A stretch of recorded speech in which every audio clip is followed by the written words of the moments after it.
Hello all. As usual, this week held lots of announcements of vulnerabilities, malware, breaches, new interesting things, and of course, AI advances. A few items stood out, such as Cisco hitting the headline news for the third week in a row with yet another vulnerability. UniFi Ubiquiti with 5 new critical defects, a few nice takedowns and arrests of dirtbags by the good guys, Verizon's annual report on the state of cybersecurity, and much more in the full list of links.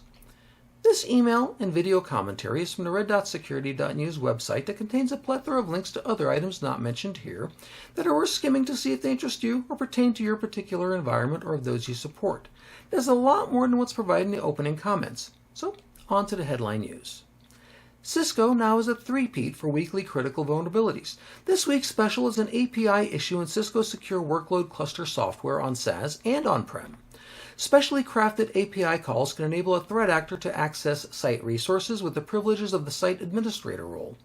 Cisco has fixed this via new software releases. There are no workarounds, so it's important that on-prem clients update to the latest version as soon as possible. Cisco's already updated SaaS to the latest versions. Thankfully, this is not known to be currently exploited. Google Chrome needs to be updated to the latest version. Among the 11 vulnerabilities announced are 2 critical defects that can enable remote code execution simply by having the victim visit a maliciously crafted website. Naturally, Chromium-based browsers will be updating soon as well, so check your browsers now for updates, please. MiniPlasma Windows 0-day vulnerability enables system on fully patched Windows devices. Apparently, a once-patched defect was errantly broken again by a subsequent update at some point. This is why regression testing is so vital. Don't break something else when you fix a thing, please. Currently, there is no patch for this Windows Cloud Files mini driver flaw. I expect that Microsoft will address this rather quickly since it's a bit of a gaping hole right now. Ubiquiti UniFi OS vulnerabilities. Back in March of this year, Ubiquiti patched a critical defect that would enable account takeover and escalation of privileges. The latest set of 3 flaws announced early in the week enable a threat actor to get access to underlying operating system, which can enable access to the account, alter the access controls, and inject random commands. And if that wasn't enough, there were 2 more vulnerabilities disclosed later in the week, bringing the total to 5 critical or maximum severity UniFi defects. If you use Ubiquiti in your enterprise, patch soon so that you can sleep at night. Verizon Data Breach Investigations Report was released this week.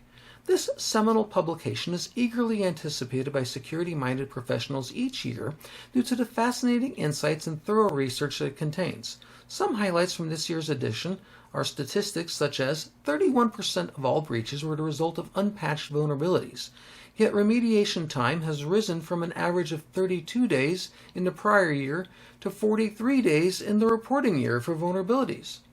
And ransomware was involved in 48% of breaches, up from 44%. This 121-page report is well worth taking your time to read through and digest.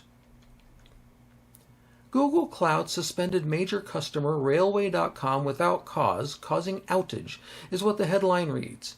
Apparently the author doesn't read security news.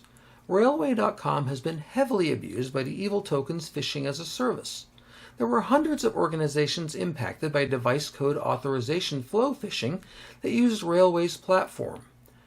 A Huntress article says, quote, Railway effectively hands adversaries a cloud-hosted token harvesting engine that is clean to Microsoft risk scoring, and whoever is behind this campaign is weaponizing it to full effect, end quote. So, Railway certainly has significant culpability in their tool being used for evil purposes. To say the suspension was without cause is rather disingenuous. But I would agree that, if the assertion of the article is correct, that there was no notice, Google was draconian and should have alerted and given fair warning and opportunity to Railway to address any concerns prior to unilaterally disabling a portion of their operations. In the Northern Hemisphere, summer is heating up. And based on the increasing vulnerability, malware, and breach reports, so are threat actors worldwide, it would appear. Their newly found superpowers, courtesy of adversarial or hacked AI engines, enable these dirtbags of the world to execute their malevolent schemes in a manner and scale that we defenders are still striving to understand. Thankfully, we also have the same tools available to us, and we just need to ensure that we remain active, engaged, and vigilant so that we stay at least one step ahead. And keep the shields up.